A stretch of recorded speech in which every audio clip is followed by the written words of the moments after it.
KBBS, ngobrol-ngobrol santai. Aku di sini selaku host, namaku Aleka. Nama aku Alika. Dan kita akan ngebahas tentang materi sistem matrilineal. Dan kita panggilkan narasumber kita. Nah, ini dia, kita kedatangan narasumber kita. Halo, aku Hilmi. Halo, aku Evelyn. Halo, Hilmi Evelyn. Aku mau nanya nih, kok kalian tahu nggak sih tentang sistem matrilineal yang di Indonesia, suku mana aja sih yang pakai sistem itu? Di Indonesia yang paling terkenal itu suku Minangkabau dari Sumatera Barat. Selain itu ada suku Kerinci, Enggano di Bengkulu, dan suku-suku lain. Tapi memang yang paling kuat dan masih terjaga sampai sekarang suku Minangkabau. Oh gitu ya. Kalian bisa ceritain nggak sih gimana sistem matrilineal itu diterapkan di suku Minangkabau? Jadi sistem matrilineal itu kan sistem garis keturunannya mengikuti garis keturunan ibu. Nah, sedangkan kalau misalnya di garis keturunan ibu tuh peran ibu itu sangat krusial atau peran yang sangat penting bagi dalam satu keluarga. Kalau di Minangkabau kan warisan diturunkan ke perempuan ya. Itu pengaruhnya besar nggak sih di kehidupan sehari-hari mereka?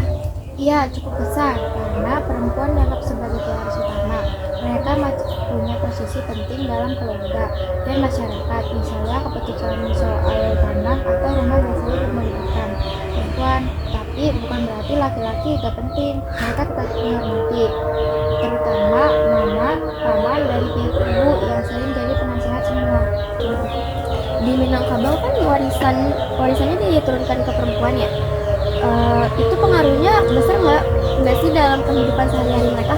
Iya, cukup besar karena perempuan dianggap sebagai pewaris utama. Mereka punya posisi penting dalam keluarga dan masyarakat. Misalnya keputusan soal tanah, rumah biasanya melibatkan perempuan, tapi bukan berarti laki-laki nggak penting. Mereka tetap dihormati, terutama mama, paman dari pihak ibu yang sering dinasehat sama. Kalau misalkan selain di Minangkabau, ada nggak suku lain di Indonesia yang matrilineal juga? Ada, tapi nggak sebanyak Minangkabau. Misalnya suku Kerinci di Jambi, suku Enggano di Bengkulu, dan beberapa komunitas kecil lain di Nusantara. Tapi yang nggak sekuat dari sebesar Minangkabau, yang benar-benar terkenal dengan sistem matrilinealnya. Kalau patrilineal biasanya suku apa aja di Indonesia yang masih kuat pakai sistem itu? Kalau patrilineal banyak banget malahan.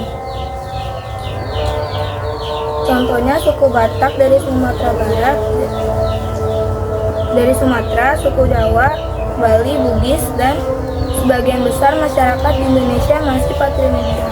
Jadi garis keturunan dari ayah, bukan dari ibu. Oh gitu ya, pengaruh sistem patrilineal di kehidupan masyarakat Batak atau Jawa itu apa sih contohnya?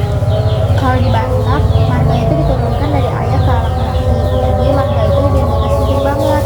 Sampai-sampai kalau perempuan Batak menikah, dia ikut ke marga suaminya. Kalau di Jawa, lebih ke marganya di peran ayah sebagai kepala keluarga dan perawat sesama.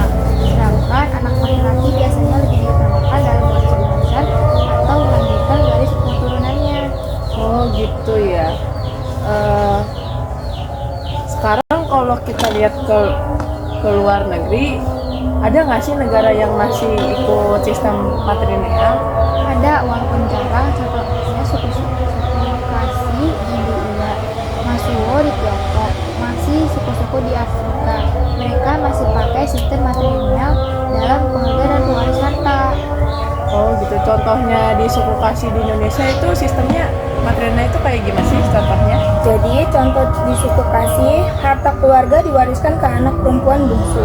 Anak laki-laki tetap dihormati tapi bukan penerus garis keluarga. Kalau menikah, suami tinggal di rumah istrinya, mirip dengan Minangkabau. Jadi posisi perempuan di masyarakat Kasi juga sangat kuat. Oh gitu, kalau di negara yang patrilineal kayak Tiongkok itu perannya gimana sih dalam keluarga? Kalau di Tiongkok, tradisi patrilineal masih kuat, walaupun udah banyak yang berubah.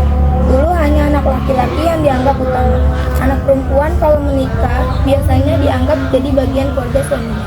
Jadi peran ayah atau anak laki-laki itu sentral banget dalam struktur keluarga. Kalau